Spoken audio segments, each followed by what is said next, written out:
Hello and welcome to the latest in our series of McKnight's Executive Power Panels. You're in for an outstanding hour of roundtable discussion. We have 4 top executives who serve the senior care and senior living markets who are going to share their visions and strategies for future success with us and a whole lot more. I'm McKnight's Long-Term Care News Executive Editor, Jim Berkland, and I'm your moderator. I can tell you, you're in for a treat. Joining me today are Sarah Dirks, an Executive Vice President at Pinnacle Quality Insight, Rick Taylor, Chief Strategy Officer for Centrix, Rick Foley, Senior Manager of Clinical Services at Omnicare, Patrick McCormick, a partner at Plant Moran.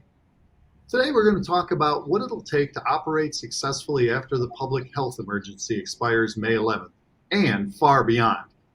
Because of this unique PHE status, we've been under it for 3 years. That means everything that comes after it also will truly be a part of unprecedented times. Our 4 veteran experts are going to draw from their experiences to give their views on how this can best happen. And they'll be coming at it from different angles, yet they'll intersect in certain ways. In a moment, I'm going to have our presenters introduce themselves. This will help frame the discussion as we'll see how their various positions and long-term care experiences can help better inform everyone. After that, we'll jump into a range of pressing topics in true round table format, and then we'll wind up with a Q&A segment and some final thoughts. Okay, let's get into it. And with that, let me bring on Sarah Dirks. Sarah, welcome, and please tell us about yourself. Hello, I'm Sarah Dirks. I've been in the senior care industry for over 14 years now. During that time, I've really specialized in customer employee satisfaction. And I've worked with providers nationally on how to leverage data to strategically drive positive business outcomes. I work for Pinnacle Quality Insight, which is a home care pulse company. And we help providers measure the customer and employee satisfaction and then connect the dots with their data to ultimately provide insight and help them make positive business decisions moving forward on improvement. Excellent. Next, we have Rick Taylor. Rick? Good afternoon, everybody. I have over 25 years experience in the senior living industry, most of it all on the technical side of things. However, I did meet my wife at the very first Alpha conference. So needless to say, we have a little bit of family history in the business. Centrix provides owners and operators with capabilities to more effectively and efficiently promote business insights, resident quality of life, and family peace of mind. We do this through actionable data powered by our suite of products that range from life safety, health and wellness, engagement, and entertainment technologies. All right, and now we have Rick Foley. Rick, if you will. Hey, good afternoon or good morning, depending on your time zones. I'm Rick Foley. I'm a senior manager of clinical services at Omnicare Pharmacy, a subsidiary of CVS Health. I've gone on 31 years at Omnicare. I started off as a delivery guy when I was 18 years old. Worked my way up through and past pharmacy school into the pharmacy billing office as a consultant pharmacist for 20 plus years, and then recently promoted to senior manager at Omnicare. I've taught at the University of Florida College of Pharmacy, training new consultants, new pharmacists in geriatrics. I did that for 15 years. I serve on a few boards here in Florida.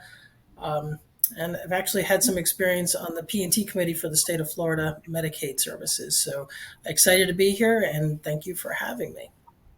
Well, glad to have you. And finally, Patrick McCormick. Please, Pat. Yeah, good afternoon, everyone. So my name is Pat McCormick. I'm a CPA with Plant Moran. I lead our strategy and operations practice for our senior care and living practice area. I've been with our firm for over 30 years, all within the senior care and living space. Started out doing reimbursement work on the skilled nursing side, and then really kind of evolved into feasibility studies and operations. My team really is we consider kind of almost like a healthcare SWAT team. We've done a lot of pandemic work, kind of stimulus throughout the for the last 3 years. We've been working on bank and bond, forbearance agreements, developing transformation plans, and really kind of working through operational issues. Well, outstanding. And it's really excellent. As you can see, we have a wide range of expertise available today. So let's use it for all we can, because this is going to be a thought leadership discussion where we do come at these different topics from different angles. So let's jump right in. Now, thankfully, we do have some reasons, most people might be able to agree, to be optimistic in recent months. So my question first to the panel is, how optimistic for the business, that is the senior care business, are you going forward, looking maybe 6 months, 12 months down? Let's do it on a scale of 1 to 10, and let us know why. So Sarah, let's start off with you. Yes, I think that moving forward, I'm pretty optimistic. I would give it a rating of between a 6 or a 7 for the next few years. Eventually, I think that we will move up the scale, but with staffing and all of the other upcoming mandates, it's going to be a lot of learning curves, a lot of changes, a lot of roadblocks for our providers. And overall, I think long-term care has been pretty resilient, but and they will continue to do what they do best, which is provide great quality of care. But I do think it's going to be intense for a while, and I think it's still going to be a little stressful for a period of time. Okay, so not out of the woods yet, I'm hearing. Rick Taylor, what number are you going to give to this? Yeah, I'd give between a 7 and an 8. I think there's a lot of external pressures, certainly. I mean, we hear about them all the time, interest rates, staffing, etc. But overall, I mean, this industry is something that is needed, and the stories that come out of this are phenomenal. You don't get to see them unless you're in the industry all the time, because the news doesn't always like the big national news doesn't like to report on it. But I think there's some really exciting things going to come down the pipe because of the lessons that we've learned over the last 3 years. I think there's a lot of great things to come. Okay, Rick Foley, how do you register? Yeah, I always say it depends on when you're asking me. So if I compared, now to 5 years ago, I'd say, gosh, it's like a 4, but right now I'm a 7, 8, 9, just depending on the day. So during the height of the pandemic, when we were going in on our spacesuits and, we're interacting with, one human to another, you realize there's some really good people working in these facilities. And yeah, we've had some exodus, but you go in today and there's still really good people taking care of our loved ones. And so, I'm really optimistic because, they say, what is it? Necessity is the mother of invention. But, I think that the resilience of long-term care in the post-acute market has shown time after time, whether it's due to reimbursement issues, changing the way the models are run with reimbursement, we still come on top and provide a great product for what we're given. And I agree that we don't get the press that we deserve. It's always the negative press. No one ever says, hey, that CNA that worked last night, they did a great job. No, it's always, hey, look what happened at nursing home XYZ. So having been on the front lines and seeing those folks work, I'm an optimist by nature, but seeing those folks work, it really gives me an optimistic feeling about the future. Well, I'm glad to hear that. And I will point out, you're right. The mainstream media can tend to be a little bit negative. As a B2B publisher, of course, McKnight's is going to give you the inside story as much as anything, just like any other B2B publisher. But you do bring up some good points. Pat, how do you ring in? Yeah, so I'm cautious. So I'm a 4, and again, I'm coming at this more from a financial perspective. I agree with the other panelists from a care and quality. I think we've got a lot to be proud of in the industry, but from a financial side, I think we still got a lot of pain that's still going to be coming, and I think we've got slow recovery, still happening across our service lines. From a labor issue kind of perspective, we're still working through inflation. We still have higher wages. I don't think we're done, with those sort of components. I think there's still, inflationary pressures that are still going to be happening kind of from an overall perspective. And, I heard mentioned just reimbursement rates and those. I think revenue cycle as a whole, I think is still, we have a lot of disruption. So we've got slower payers, we've got more managed care scrutiny. I think coming out of the pandemic and the public health emergency and just documentation, I think more scrutiny than we probably have had over the last 3 years, which is going to just add more resources and more oversight. That's just going to add to disruption as a whole. So still a little cautious. I think that's great insight, and that's why I love having different people from different sectors in, because I can tell you for all of these power panels that I have done, Pat, that is the lowest number I've ever heard. And I don't mean to be flippant or anything, because you made a very good case for it in all candor. So that's very interesting. Now, I'm going to go back to you on our next round here too, Pat. Everybody talks about the new normal and having to be, especially after the PHE is done. What does the new normal look like? What should it look like? Or rather, how should providers be looking at it? Yeah, so I think the first piece, is around census, right? So we've been used to kind of high census levels in many buildings, and I think, kind of adjusting the expectation and adjusting our cost structures to whatever that is. And every market's different. I mean, I'm working with some providers that, they're completely full and have waiting lists again, and then others, that are in a 60 to 70% occupancy and struggle with payroll. And so finding that new normal of how your business is going to operate from a census perspective, I think is important. The other piece is, I don't think you can cut your way to profitability. You're going to have growth. And so whatever that means, right? So if you embrace some new technologies, if you're looking at different programs, I think, we've got to get into this mindset of growth. I think we've been in a relatively, status quo sort of environment, just surviving, providing good quality of care. And we haven't really looked at kind of those new business ventures. But I think that is important. The other side is I think we've lost some discipline on the revenue cycle side. So I think, and all because we have got big hearts in the industry. Frankly, we're accommodating the families, we're accommodating, to our residents. But, this is a business at the end of the day. So we've got to make sure we grab all the right documentation up front. We work through, kind of the proper channels for reimbursement. And again, I think just some of that rigor has been lost. And I look at it even on the clinical documentation side as well. I think, we've had a lot of agency staff, we've had a lot of turnover, and sometimes just our protocols, weren't as strong as maybe they needed to be. And so going back to some basics, I think is important. As we're going to get back to whatever this new normal really is. Okay. Now, Sarah, Mm-hmm. how should providers view the new normal? Everybody talks about going back to pre-pandemic times, but we all know that isn't really possible. What's the new normal? Yeah, I 100% agree with Patrick. I would also say or add that you just have to be more adaptable. You have to keep up with the ever-changing regulations that that are going to be coming. I think that long-term care operators or providers will need to be more creative and may want to explore diversification. Some of our clients are moving away, or not moving away, but moving towards home health and pharmacy sectors. They're adding those business models in their platform, and they're trying to expand in that area. And I think that could help, moving forward as well. But everything that Patrick has already said, I agree with wholeheartely. Okay, Rick T. of Centrix. How do you see this? Yeah.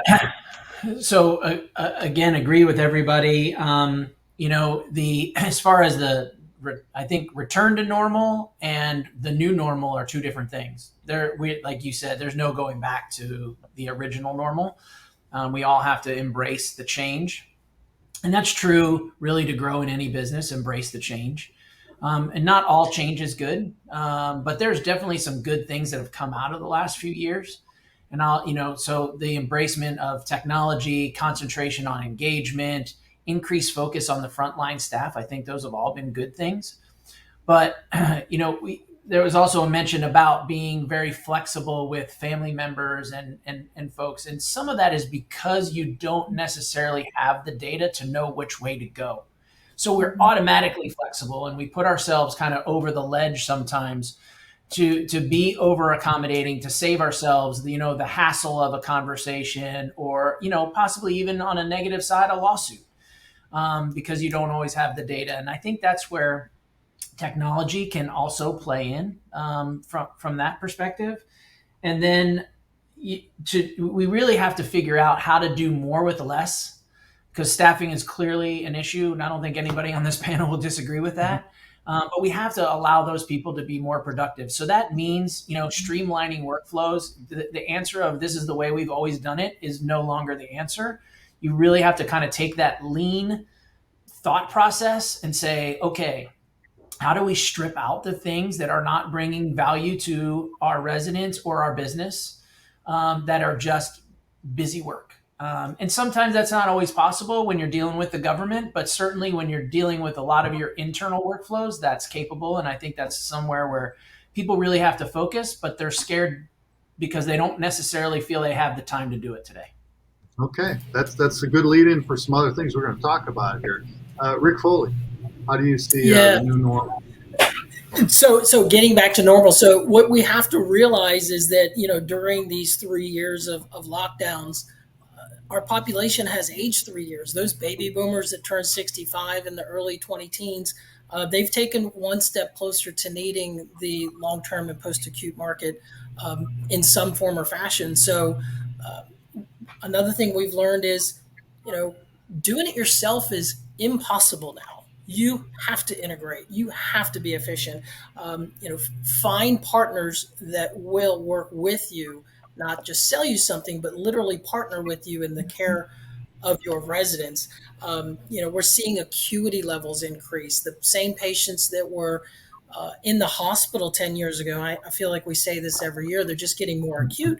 The patients that are in the senior living space were long-term care residents. So we're pushing the envelope farther and farther. And with the stress of the public health emergency and the staffing exodus, we're realizing that we're at this crossroads. And I like how it was mentioned before, is that you can't cut your way to success. You've got to make that decision to upskill your staff, upskill the way you deliver care, and find partners, whether it's lab, pharmacy, x-rays, or whatever it's going to be. Find partners that are going to walk with you in that process so that you are upskilled, you are efficient, and you're delivering quality care. Before COVID, the new rage was, following your return to hospitalization. That kind of took a back seat with the pandemic. But now we're getting back to, you need to have these patients out. You need to be able to send them home. You need to be able to care for them within a certain time period and not send them back to an acute care situation. We're going to see the new normal getting back to those basics. We've taken our eye off the ball of, psychiatric meds. We've taken our eye off the ball on basically everything that isn't infectious disease. We've gotten really good at that by necessity, but a lot of the things that we focused on prior, it seems like we've taken our eye off the ball. And as it was mentioned, the regulators don't take breaks. They will come in and expect you to do exactly what the regulations say. So that is our challenge. Yeah, sometimes you get the feeling the regulators have been all bottled up and they want to do what they've been trained to do or whatever. So look out. So looking ahead sometimes means thinking what was in the past too. Okay, we scratched on a couple big issues. We're going to jump right into the very biggest, perhaps, of them, staffing. This was quantified, no surprise, by 98% of a McKnight's survey of its respondents recently viewed it as their top concern heading into 2023, and 95% in another major association survey. So, simple question. Sarah, how's it going to get better? Okay, so we know that the employees drive the customer experience, which ultimately drives positive business outcomes. We also know that the biggest portion of turnover right now in our industry happens to be within that first 100 days with the new hires that are coming in. So the new hire turnover rate right now is over 40% and that number continues to grow for some of the providers that we work with. But that's also in addition to working alongside tenured employees, which impacts their experience, working within the facilities. So they begin to suffer. They have to pick up the pieces, and, maintaining engagement is going to be essential, but it's also going to be challenging because as the new hires keep leaving, it continues to put more stress on the current employees. And it really just it's a downward spiral for them, because then they can start to become actively disengaged. So how is it going to get better? I honestly recommend that you hire based on mission and workforce culture fit. Continuously to engage with your staff is going to be key, and then reinforce what your goals are and your mission is through professional development, staff interaction, things like coaching workshops, team building, employee recognition programs are going to be key and essential. Reward those who go above and beyond, but then also celebrate your successes. I think as providers, they're so focused on what they have to do, where they're falling short, that they're not celebrating as much, what their team is doing positively. So we always encourage them to celebrate their successes, and then also to provide some sort of motivating incentive programs to retain staff.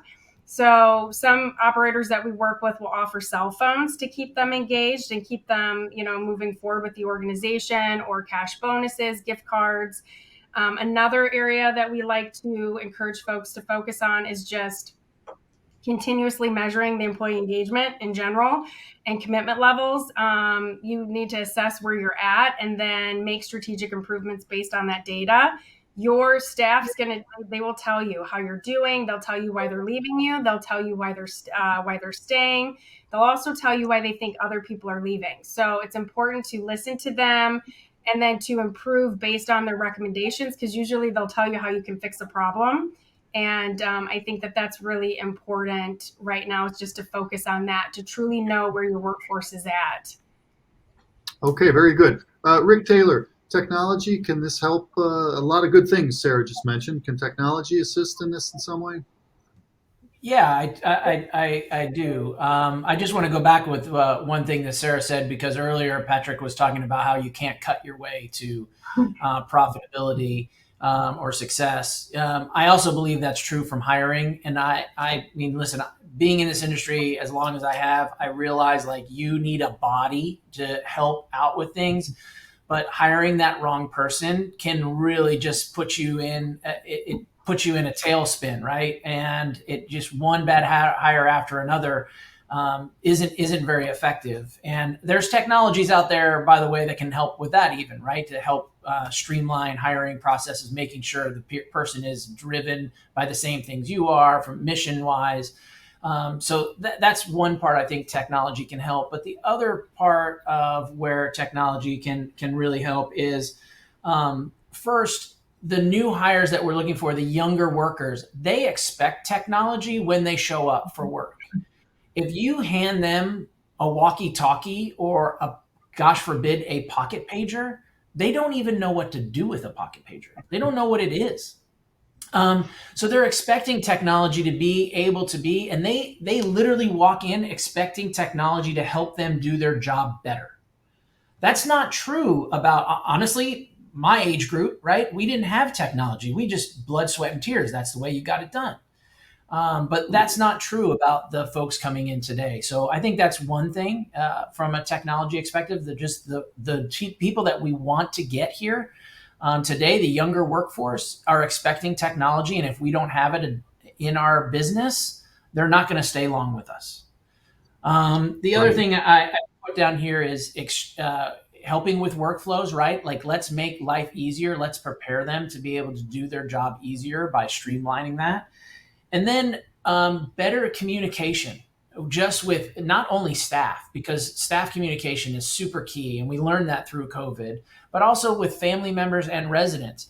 Any business you go into, communication is always normally one of the things that I have yet to see a company that just hits it out of the park from a communication perspective. I mean, you can go talk to someone somewhere down the line, they're like, I didn't know anything about that. What do you mean we're supposed to be doing that? And technology definitely can help streamline communication. Everybody carries one of these. And so to be able to communicate in one way, shape, or form to your staff using that type of technology is super helpful. All right, excellent. Rick Foley, a few thoughts on this?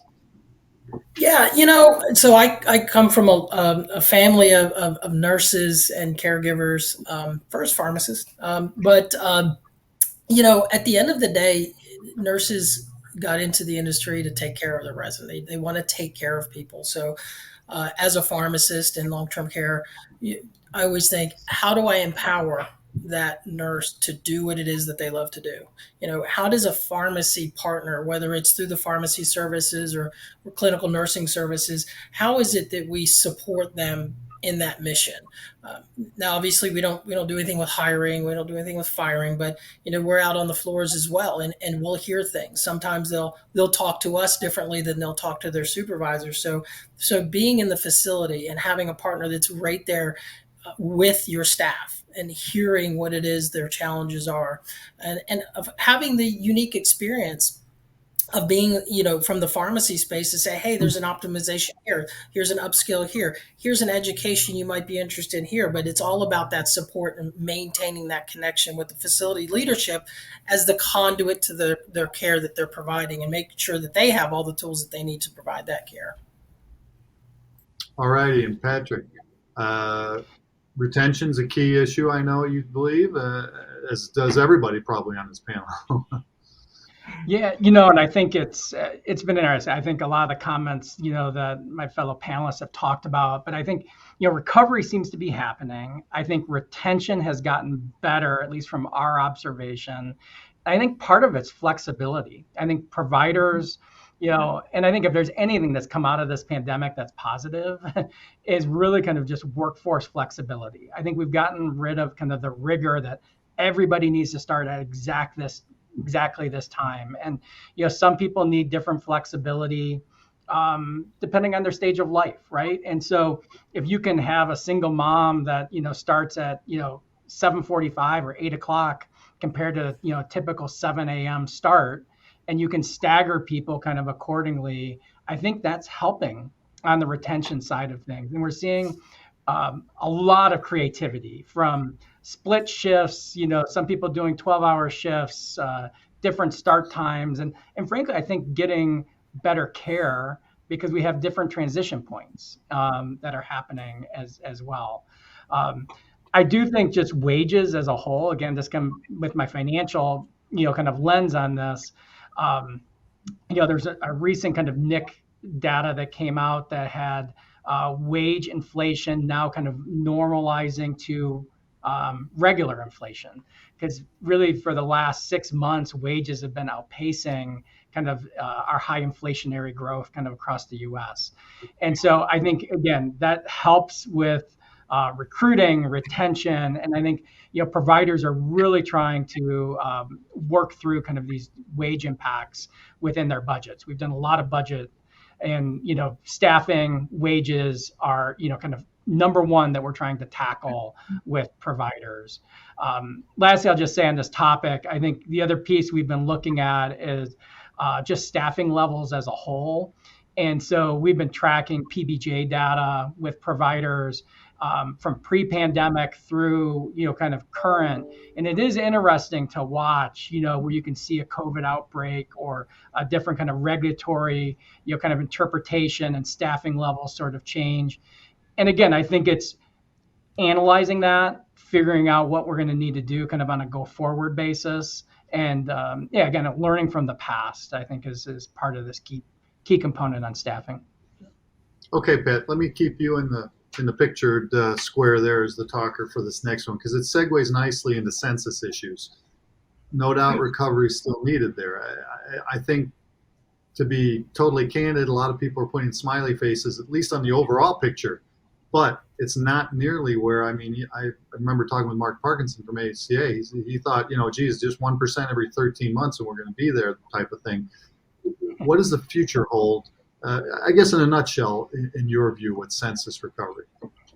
Yeah, I think on the census side, I think, we're seeing some right sizing of the skilled buildings happening. So, I think it's private room conversions that we've talked about for a long time. Many providers had already embraced it, but there was still, there's still a gap, right? And so I think a recognition that, if you have the ability to do private rooms, that's preferred.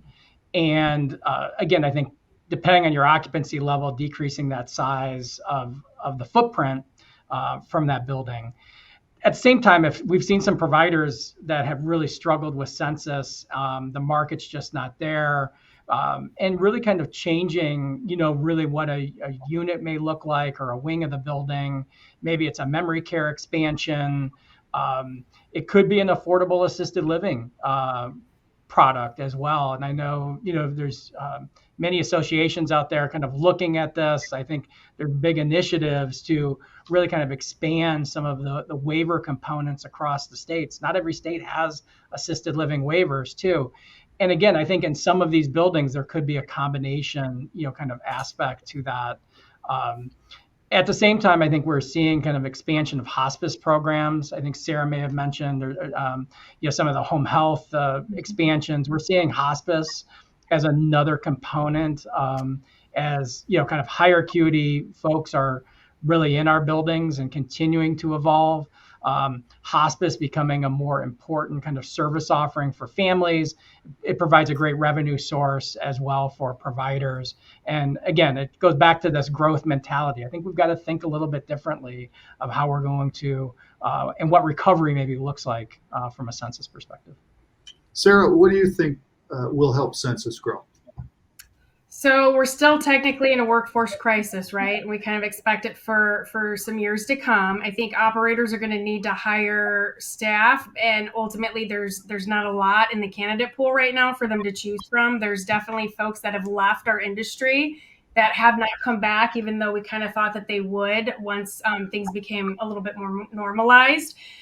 So I think in general, operators will need to get creative with the recruitment efforts and the benefits that they offer, incentives, and obviously technology will help with some of that. But they need to be the employer of choice. If they weren't before, they need to be now. And I think that will help greatly. That's a good point, because sometimes census is affected if you don't have your workers, right? You're not having the same service lines or maybe wings and that too. So, Rick Foley, I'm going to jump to you for thoughts on this if you have any. Yeah, sure. I mean, with census, obviously, now that we're coming on the outside of the pandemic, there was this fear to even go into a nursing home as a resident because of the fear of isolation. So you saw that huge dip.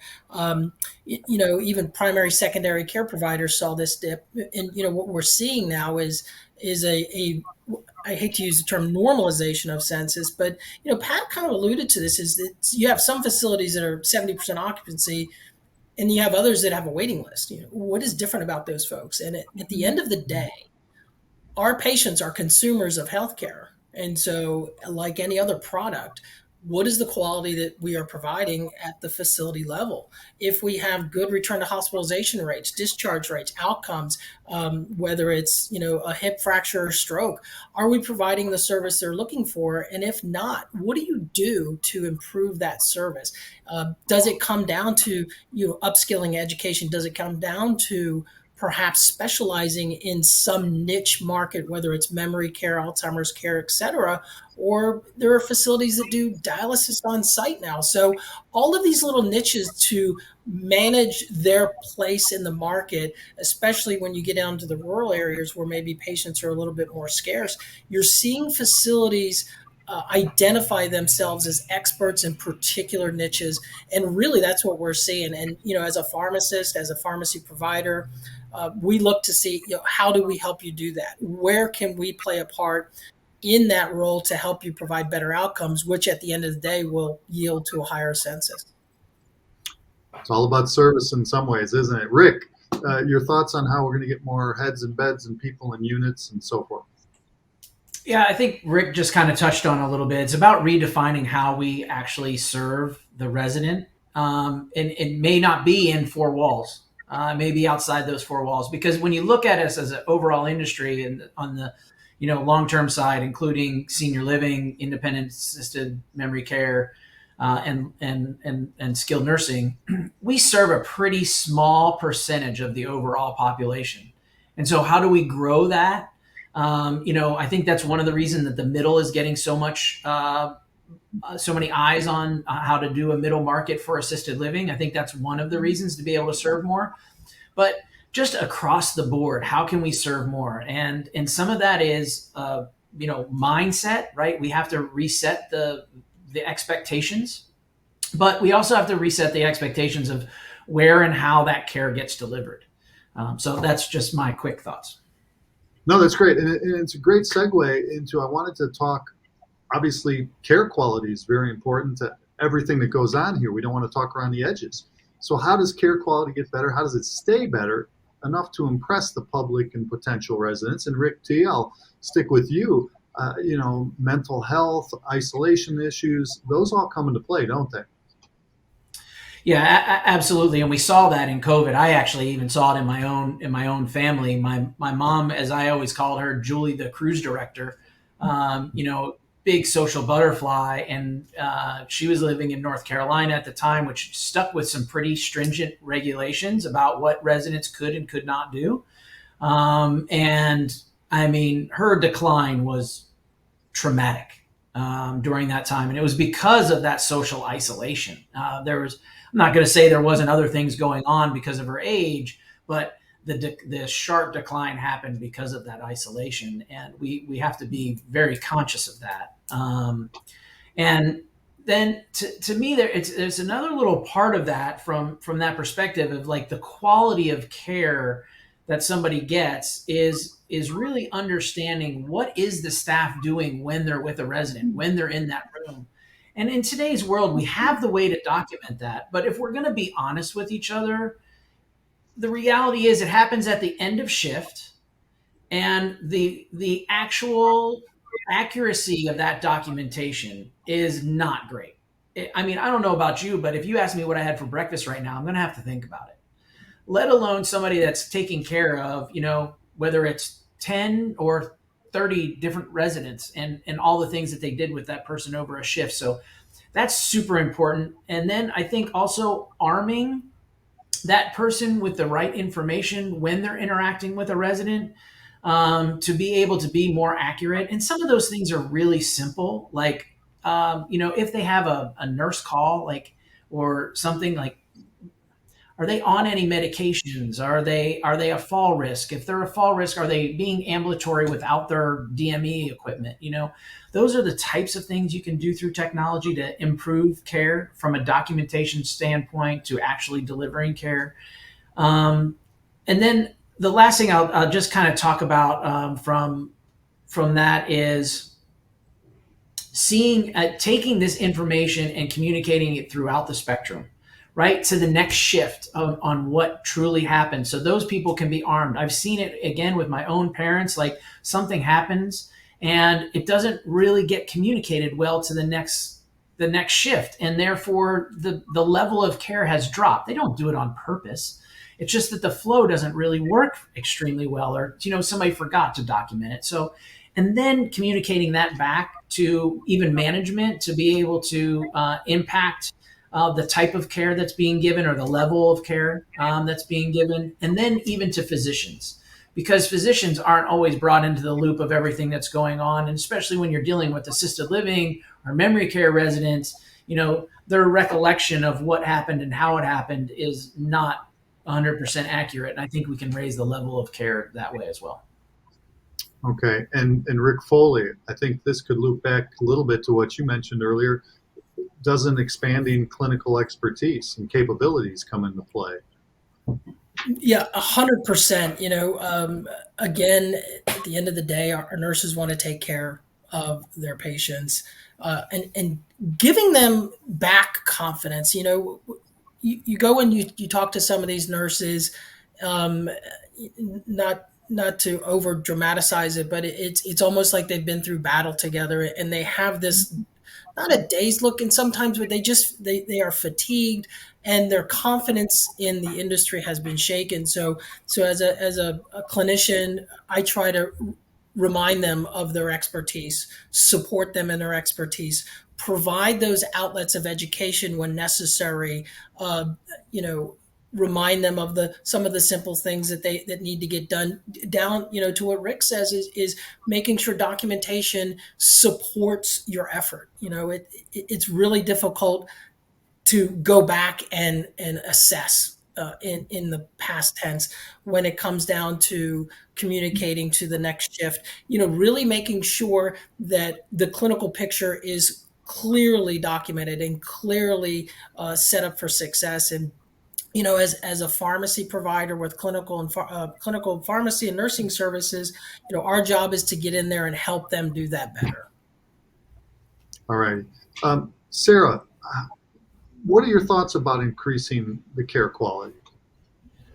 Well, I think that first, providers need to understand that expectations have changed. COVID really kind of impacted that. And I also think that, if the qualified staff better understands that those expectations have changed, they'll also hopefully understand how to continue to impact that moving forward in a positive. I think that, residents don't understand that staffing's hard to fix right now. They just want you to fix it. They want you to hire more people. And so communication is going to be key there. And I also think just, making sure again that you hire the right people is going to help you, improve the quality of care moving forward. And you're a proponent of good use of data analytics too. Is that not true? 100%. And that's why everything that I'm speaking on is derived from knowing what your customers are saying and know what your employees are feeling and experiencing, because they are highly correlated and they do drive positive, outcomes. So it's very important to know. Okay. And Rick Taylor, machine learning, how does that come into play here? That can, I don't want to say that can be helpful. Of course it can be helpful, but in what way would you say it integrates the best?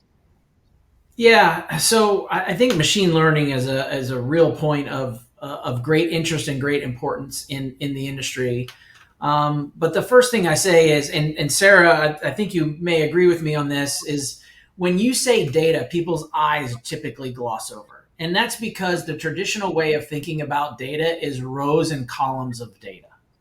And then you have to not only read the tea leaves, right, and try to figure out what is going on, but then you have to figure out, once you read the tea leaves, then you have to figure out what you have to do about it.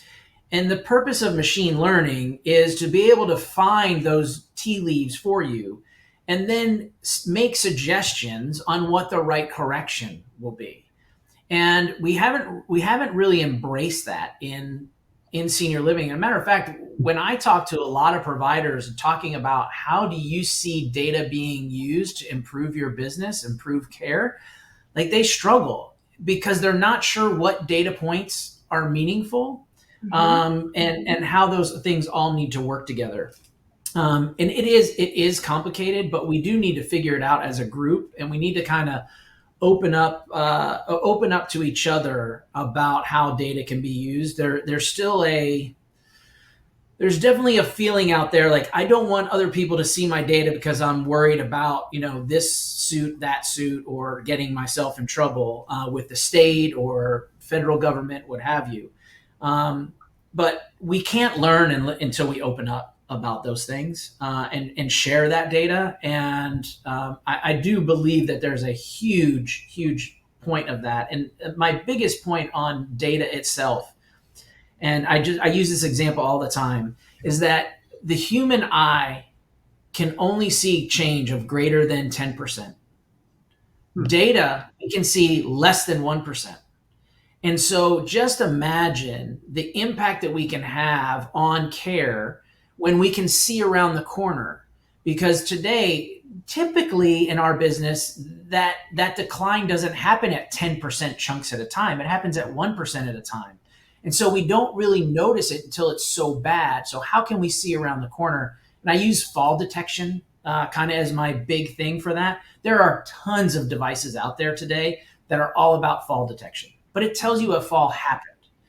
And if I could create the perfect picture, which is very hard to do, I realize this, but it would be using data to stop that fall from ever happening, to see a decline, to put them in a PT, to help, core strength and balance, etc., to be able to stop it. I don't think we'll ever be able to stop falls from happening, but I think we could stop more by being ahead of the curve. And so that's my kind of example of how it could be used.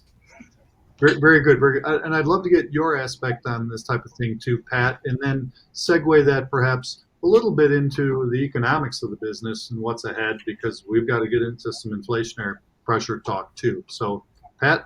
Sure.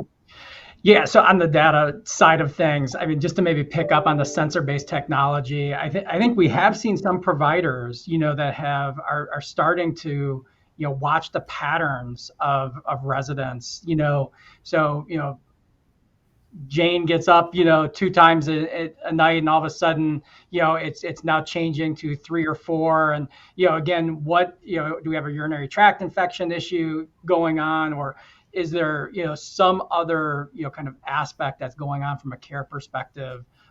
So we're seeing some of that. The other piece, just on data, I think, as an industry, we're not doing a good enough job just on analyzing the cost of care. So one of my colleagues talks, McDonald's knows exactly how much that pickle costs in every hamburger, right? We have no clue, frankly, on our care delivery, models, this diagnosis costs this. I mean, as an industry, we're just not there yet. And I think that's where some of the data analytics piece comes in, is starting creating those profiles, understanding those cost structures, understanding the cost of drugs in every stay, kind of in those diagnoses. And, how do we kind of refine that, from a cost perspective? And I think as we look at just levels of care the same way, we don't understand kind of this rising acuity, particularly like on an assisted living side, where we may have levels of care, and really what is that, some of those cost drivers that are there. Okay, now this is going to get difficult, but I wanted to ask a little bit about inflationary pressures, how to respond, and goodness knows we could have 10 hours on that, but just a few thoughts from you, Pat, if you don't mind. Yeah, and so, I think it's putting a strain on budgets, right? I mean, the reimbursement systems have not kept up, and I think, we really need to be analyzing what this new cost structure looks like and what the revenue, stream really looks like. And be it managed care contracts.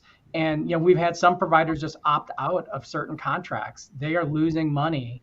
And you've got this mentality that I need to really kind of fill the building.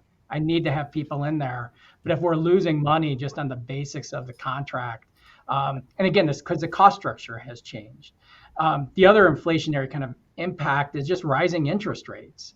And so, I think many providers are just struggling with, financial performance, and it's triggering lenders to get nervous as well. And so we're seeing bank and bond covenant kind of violations.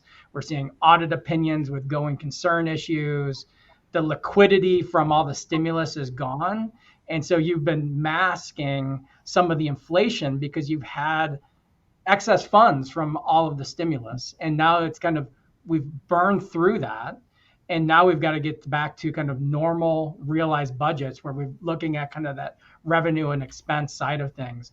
Again, I think it's changing, go back to growth. We've got to grow. I think it's looking at staffing levels as another component, but we've got to give those wage increases. So it's a big puzzle, Jim. I mean, there's not Sure. a silver bullet here. I mean, it's a puzzle making process. Sure. And Rick Foley, can you give us a few words on your views, perhaps how supply chain issues come into play here? Another topic we can talk, all week about, perhaps, but. Right. So to go off the pickle analogy, if McDonald's runs out of pickles, maybe they sell a few less Big Macs. If we run out of life-saving meds, that impacts the life expectancy of a resident caregiver, and most importantly, just someone's loved one. And I think we've kind of lost that focus. So, I always am asked, like, why use this pharmacy? Why use that pharmacy? At the end of the day, you need someone, a pharmacy, a partner that has the resilience to manage those supply chain hiccups. If anybody's ever curious, just go on the FDA website and look at shortages. Be sitting down when you do it, because there are some basic things that you would not even know because they don't make the mainstream media because they're so common. Even before the pandemic, with supply chain disruptions, Pat mentioned it's just not worth doing business. Well, sometimes a manufacturer will say, we're not selling this med anymore. It doesn't make sense for us to sell it. You go from 6 suppliers to 1, and now you have a supply chain and a commensurate price increase, and then the backlash from the industry. And so, managing those things behind the scenes is important, and to have a partner that's going to be able to help you go through that, hopefully as painless as possible, but at least guide you through those from a clinical perspective. Okay, and Rick Taylor, I wanted to kind of throw this to you too a little bit quickly, and we'll get onto our Q&A section then after this. The economy and some of the economic pressures, and also perhaps tied in with some of the regulatory concerns. I mean, that's a lot to bite off, but there's ways that things can improve. I'm sensing, correct? Yeah, I'll tag on to what Pat was talking about. He's talking about the McDonald's pickle. And as I talk to operators all over the country, one of the things that, they all admit is they don't know how much time staff is spending with the different types of residents, right? And so using technology to figure that out, to be able to streamline that and make sure that you don't have that cost creep inside is one way to do that. It's not the only answer, but certainly the technology exists to be able to do that. And I think that's one of the parts that it's low-lying fruit for them to be able to do. And I think it will also streamline the level and quality of care that is delivered. On the regulatory side of things, they're getting squeezed, especially when you're talking about Medicare and Medicaid side of things. Everybody's getting squeezed. We have this workforce issue as well. And so that kind of goes back to the being able to do more with less. And I do want to be certain that everybody understands, like, as a technology person, I do not believe that technology's role is to replace people, especially in this business. It can be done in certain businesses, but not this one. There's nothing more human, more healing than the human touch, the hug, those types of things. But streamlining the workflows is super important to be able to increase the record keeping that happens and the accuracy. The accuracy is really, really key there. And part of that is also on the technology providers themselves. When you get into some of these software programs, what you'll find is the UI, UX, the user experience is not great, right? It takes 3 clicks to get something done. It has to be done automatically. It needs to know that you're interacting with this resident, pull their name up, right? Save you 3 clicks or however many. And then if you're interacting with them, hey, these are the things that need to be done with that resident today. Which ones of these did you do? And you just click them off. It needs to be that simple, but it requires your technology providers to work with each other, because that's not just one solution. That's the problem we have in this industry from a technology perspective. Way too many data silos and not enough people working together. Sure, absolutely. And I'll chime in that it was always taught in J school, the 3 most important words for journalism were accuracy, accuracy, and accuracy, as the saying goes. So if you don't have that, you're not. I see Pat going, oh yeah, my line of work too. There's no question. Okay, we're going to go in a little bit of a speed round here, but we do have some questions we want to get to. And Pat, we're going to go to you first here. John writes in, and again, these are in your wheelhouse, folks, but I'm going to ask you to maybe keep it to about a minute on each there. John writes in, which area in provider operations are you finding the most opportunity for savings? Yeah, I think it goes back to our staffing discussion. So 2/3 of the cost structure in most of the facilities is payroll. So it's, looking at overtime, it's looking at staffing schedules. It's really understanding, that staff transition component. The other piece that we haven't talked about is, I think, volunteer programs were robust pre-pandemic. They went away for many providers out of necessity. And I think we're starting to see those come back. And I think if you can embrace a good volunteer program, quality of care goes up. It allows people, your staff to work to the top of their license, which I think is really important. So however you go back and embrace those volunteer programs, or I think really make a big difference from a quality and then cost perspective as well too. Absolutely, great stuff. Sarah, we've got a good one in from Carmen. What are the key factors that influence employee satisfaction and loyalty to a company. I mean, if there's anything I think we've all found out from the pandemic, pizza goes only so far, right? Right. In the beginning of any new position, you begin to learn about the culture, the mission, the values of that organization. That rings true if you get a new leader as well.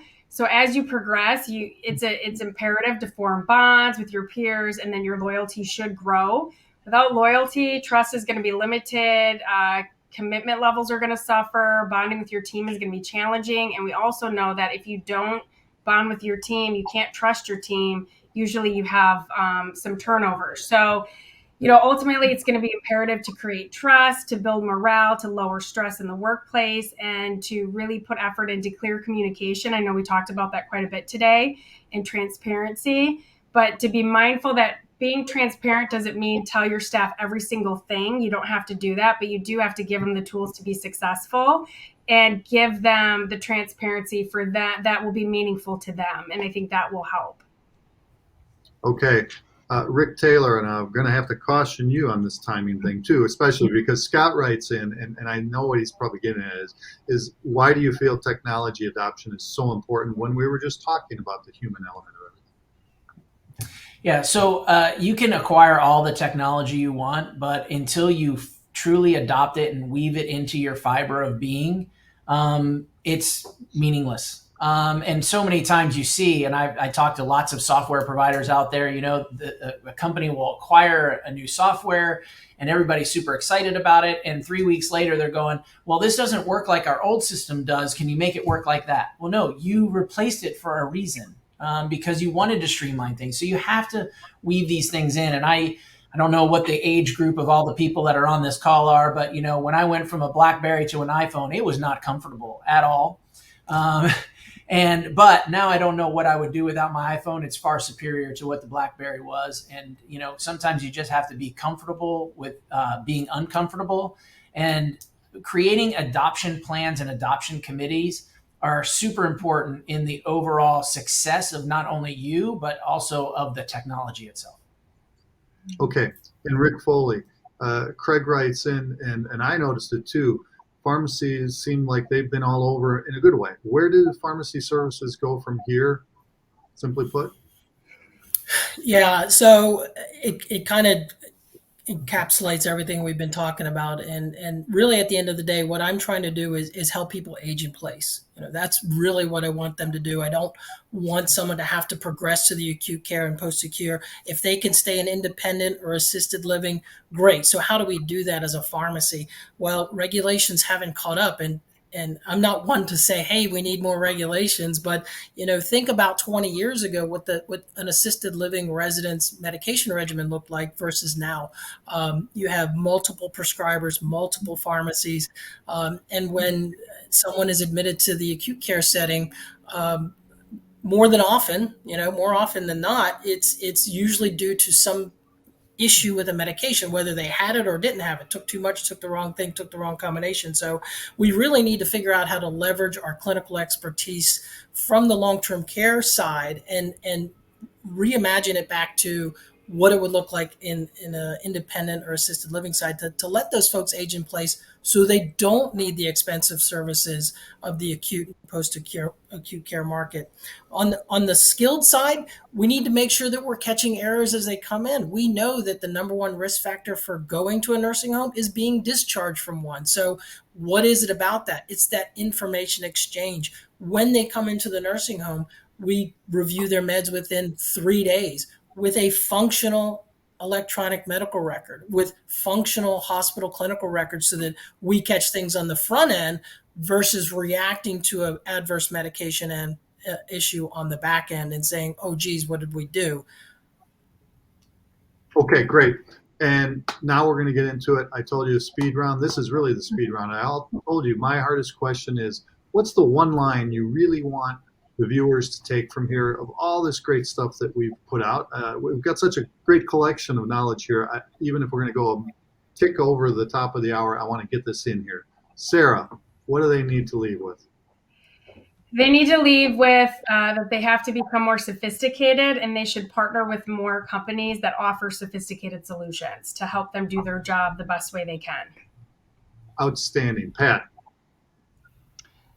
Don't just develop a budget, you got to develop a plan. Another good one. Rick Taylor? So I'll just echo exactly what Pat and Sarah said. Those two things are perfect. Very good. Rick Foley? Yeah. When shopping for clinical vendors, don't look for a vendor, look for a partner. Mm-hmm.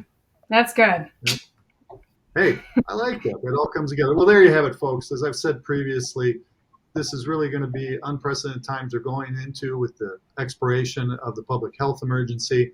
So while it's closing one door, at the same time, it's opening another. And it's a door to a whole new era, but after today's presentation, everyone should be much better prepared to step through to it. I'd like to thank our participants, Sarah Dirks, Rick Taylor, Rick Foley, and Pat McCormick. You guys are outstanding. Thank you. And we want to thank you, our attendees, for contributing to another excellent McKnight's online presentation. Please keep your eyes peeled for our emails and monitor McKnight's.com and McKnight'sSeniorLiving.com for future offerings. I'll also put in a pitch. Our 5th annual Women of Distinction Awards program is coming up. Watch it at watch all of the news about it at McKnight'sWomenofDistinction.com. We're going to have a May 22nd ceremony that will just be outstanding for the winners. Once again, thank you for tuning in today to this exclusive McKnight's Executive Power Panel presentation. This is Jim Berkland wishing you good health and outstanding days ahead.